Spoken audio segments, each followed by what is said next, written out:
I am not rereading A Court of Mist and Fury. Oh my gosh. Okay. And A Court of Frost and Starlight.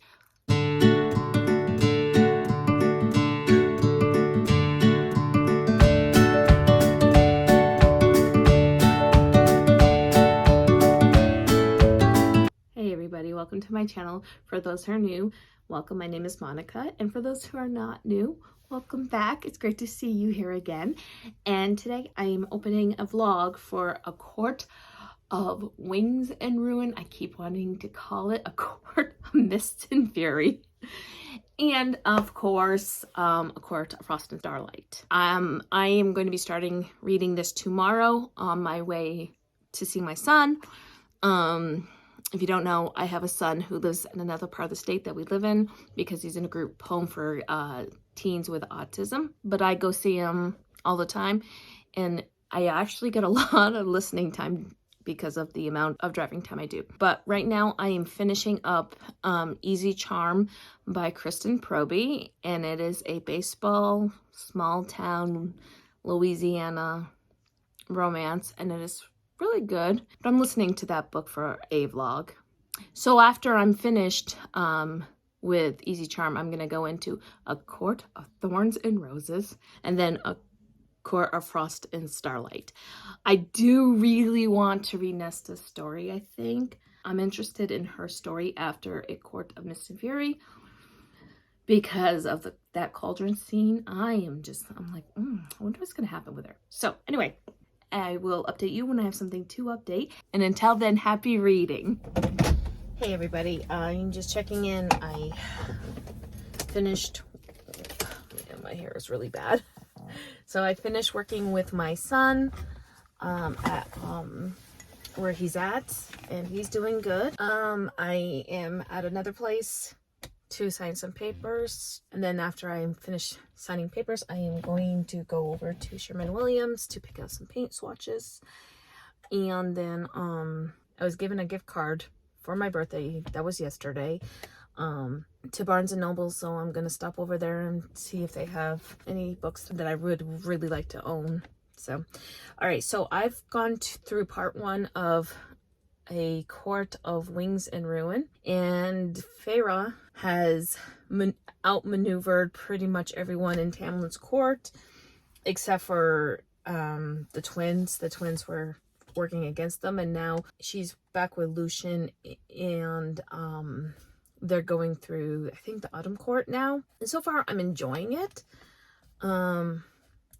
There's just a lot going on. This is a very in-depth book. It's not like I'm just quietly enjoying a easy story, which is kind of a problem because I'm just not in the mental headspace for a big giant story like this because of everything that's been going on. But I will continue on, and so far my favorite in this series is A Court of Mist and Fury. So anyway, that's my update, and when I have more to say, one more thing. I loved what she did to the high priestess, that who betrayed her sisters and caused her sisters to go into the cauldron at the end of Court of Mist and Fury, and I liked what she did to her. And that's actually what she did to Lucian was definitely sexual assault, and she deserved everything she got. So that part, I was like, yay, good for you, Feyre. All right, now she's with Lucian, and they're going into the Autumn Court, and so I will update you as soon as I have something else. I am gonna go in, sign some papers, and get on my way. All right, bye.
everybody.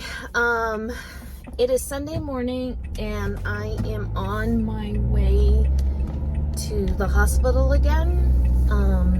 As you know, there's stuff going on with my kid.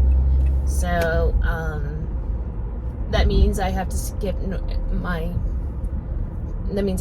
church and everything, but I mean, it's what it is. I'm a mother. And if you know, you know. Okay, so I think like 70% away through a quart of Wings in Ruin, and I know they're in the middle of the war right now. And okay, so I'm gonna first address Nesta. Okay, so Nesta, people for some reason do not like Nesta because she's hard. She's a hard person. She is angry. There's a lot of stuff that's going on with her. So, I need to park. Let me just park real quick. Anyway, she is definitely a hard person. She is not nice. She's very cold, but I'm very, very fascinated by her. I was interested in her and why she was so angry all the time. Let's see if I can. There we go. That's a little bit better. All right. Oh, maybe not. Okay. There, that's a little bit better. All right. So anyway, she was always a little angry. She was always angry since book 1. And then book 2, yeah, she was not nice to Feyre, but if you read between the lines, humans and Fae are not, there's hostility there. So I understood why she was more hostile than Elaine, and what's going on with Elaine in this book is also very interested. I'm actually interested in Elaine and Lucian's story. I know people would rather have Azriel and Mor if he goes with Mor. I'm not sure. I don't really like him with Mor because they tend to hurt each other a lot. So, and then Tamlin. Tamlin is a big one because Tamlin, there we go. Oh, sorry about the, can't help this. All right. He is hurt. He is butthurt because Feyre rejected him, and honestly, rightfully so. He needs to go to anger management big time. Also, let me turn off my ad. Feyre is such an interesting character. She is very strong and very independent, and what he was doing with her was not good. We all know that. I did go on a bit of a rant about how he became abusive, and he is. There's no if and or buts. He was abusive. And the one thing that struck me with this story is that the Fae rape and abuse each other and other beings, other lesser beings. What Lucian went through with a high priestess in the spring court. Was it the spring court? Yeah. Tamlin's court. That was rape. Where the priestess, I don't even remember her name because I don't care about her. She can die. Had him bound to a tree, had these blue cuffs on his wrists, and she was going to rape him. I am just like disgusted by most of the characters, with the exception of our core characters in this book. So yeah. But the action, she can write battle scenes. Sarah J. Maas can definitely write battle scenes. I don't think we need all of the that's much better probably. Okay, I don't think we needed all the sexual assault scenes that happened. I mean, there's only a few, so be aware of that. As if you haven't read this book, I'm sure everybody's read this book by now. Well, no. On some live shows, some people were like, I haven't read it yet. And I thought I was the last holdout. I guess I'm not. That being said, Rhys and Feyre. Rhys and Feyre are a very strong unit together. I really enjoying their story, their romance, and their journey. I love that they don't take anybody's crap, including their crap. And I love how they think out of the box and they give each other choices. They don't just make choices for each other. I really am enjoying that. It's really bright out here. I'm really excited for the Court of Silver Flames. I know people didn't like that one, or if they did, I'm very excited because I'm so sorry. I'm gonna end this very soon, but I am definitely going to be reading the Court of Silver Flames because I'm really excited to see what happens with Nesta and Cassian. Yes, Nesta and Cassian. So I am going to get out of the sunlight. I'll probably update you when I am done with this book. I am going to be spending the next hour and a half in the hospital with my kid, so I'm not going to be listening or doing anything except for being there and helping my child. So when I finish Echo War, I will update you. So until then, have a great Sunday, and I will talk to you probably in a few hours. Bye. The last time I checked in with you guys, I was getting ready to go in the hospital to see my kid, and everything's going really well with that. So we're doing good there. I finished A Court of Wings and Ruins. It is Sunday afternoon, and okay. Remember when I was talking about the High Priestess who was basically raping men, which is terrible?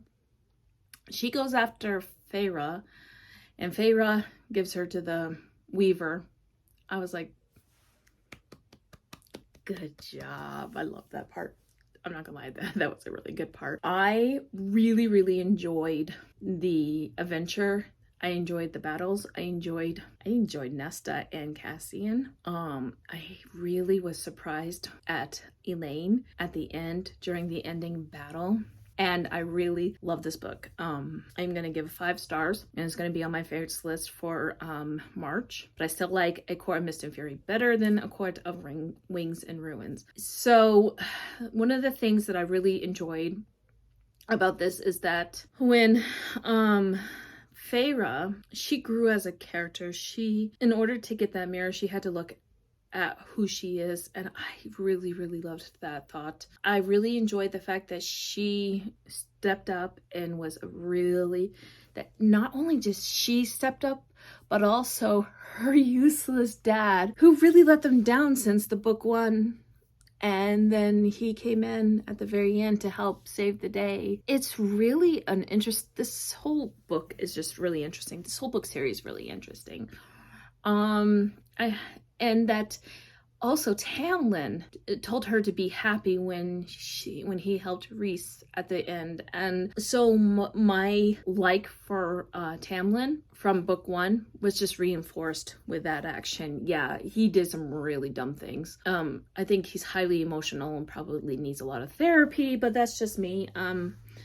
But yeah, so Tamlin, I would absolutely love to see him have a romance and to be able to redeem himself at the end. Actually, no, scratch that. He did redeem himself when he helped with Rhysand. That's just it. He redeemed himself in my eyes.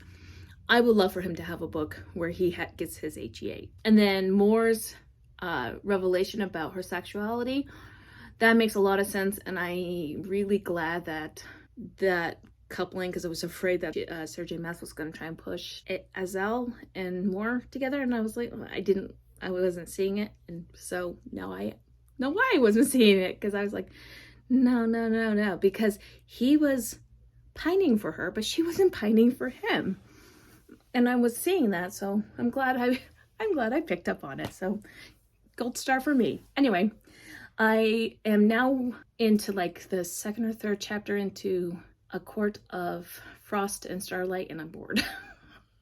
I'm just like, okay. I after A Court of Wings and Ruin, with the political intrigue, the romance, the adventure, the war, this is just like, why am I listening to this? This is not as interesting as the last 2 books. So, but I'm going to go through it, and then I'm going to take a break before I read A Court of Silver Flames, simply because that's a big book, and I want to be able to get some other books that need to be read for the month of March ticked off before I read A Court of Silver Flames, and also I need a break from this world. It's really fun, but I need a break, and so I'm gonna go to something else for this next week, do the romance takeover readathon. This is the romance, when you're seeing this, we've already been through the romance readathon, but this is going to be starting tomorrow, so we shall see how well I do on that. Because and there's a couple where it's not an audiobook. Okay, so when I finish reading A Court of Frost and Starlight, I will update you when I have something to update. Okay, hey, all right, hey guys, it is Monday night, and I finished A Court of Frost and Starlight last night before I went to sleep. It's been kind of a long day, yesterday and today, so I didn't get a chance to film until now. Anyway, so A Court of Frost and Starlight. It wasn't necessary. I didn't feel like it was necessary. Again, it's a novella, and it was fine. It was a holiday novella where they were doing the whole thing with winter solstice, and then you had the drama with Tamlin and Lucian, and Tamlin is really sad because he's literally all alone. He burnt all his bridges with his anger and his vendetta and all that crap. And Lucian just really wants his mate, Elaine, and Elaine is in love with this jerk who's a human who basically ditched her because she was turned into a fae, and he's like, I want my mate, and she's like, I just can't. It's very melodramatic. You have some chapters that were in Morgan's point of view, some that was in Feyre, some in Rhys's, some in Cassian's, and I'm just like,